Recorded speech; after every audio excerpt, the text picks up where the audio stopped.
Naghahanap ka ba ng masarap at affordable na sizzling dishes, mouth-watering na steak at seafoods para sa buong barkada? If so, ay samahan nyo kaming atakihin tong resto tonight. What's up mga cool mga ante? Naglakad-lakad kami dito sa may Murakabat nang may maispatan kaming poster sa labas na sa tingin ko ay panibago at kakaiba ba. Yun pala, nalaman namin na bago pala sa menu nila. Oy, kaya sabi ko kay madam, tara atakihin na natin dam. Ang name ng resto ay Chibugan. Location sa Al Murakabat Street, opposite ng Arus Damascus. Mga 5 minutes walk lang from Salaaldin Metro Station, Exit 01. Open sila daily from 8 AM to 1:30 AM. Maganda, colorful and unique ang ambience ng kanilang lugar. Sakto ang laki ng place at may second floor pa. Nagsiserve sila ng iba't ibang klaseng classic Filipino cuisine na siguradong kikiliti at gigitik sa inyong panlasa. At itong bago sa menu nila ang nag-caught attention sa amin. Ang latest sa kanilang menu, ang Chibugan Sizzlers. Gaya na lang nitong salmon pepper rice, beef pepper rice, chicken pepper rice, at meron ding shawarma rice. Sa halagang 25 dirhams lang, may kasama ng iced tea yan, no? Para sa akin ay sulit na. Talagang katakam-takam. Hindi siya yung usual sizzling dishes ba? Dahil may pagkasosyal ang dating. Malaiki ang vice, may pa-corn toppings pa. Si madam ay sarap na sarap nito. Ang kagandahan ay walang tihik-tihik sa gravy sauce na ibukbo sa rice. Oy, sabi ko, paano naman ako dam? Ako'y napatilap-tilap na. Patikimin mo naman ako dam. Oy!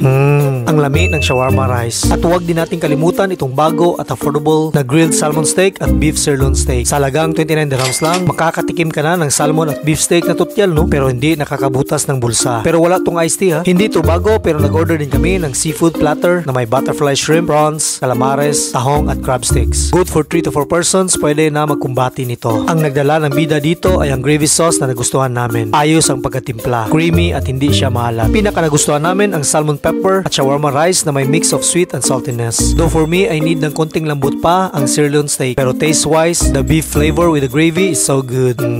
Sa dessert, meron silang special ice crumble na tig 10 dirhams. Ngayon lang ulit kami nakakatikim nito. Nakakamiss. At halo-halo, 12 dirhams, hindi siya matamis na version. Mas panalo pa to if shaved talaga ang ice. Para smooth pagkain kasi may mga tibugol. Pero sa price point ay sulit na sulit. Overall ay na-enjoy namin ang mga foods nila, especially ang mga latest sizzling and steak na kanilang bagong in-offer. So kung kayo ay mapadaan dito, try nyo dito sa Chibugan Restaurant at tikman ang kanilang pinakabagong menu. Like and follow us for more.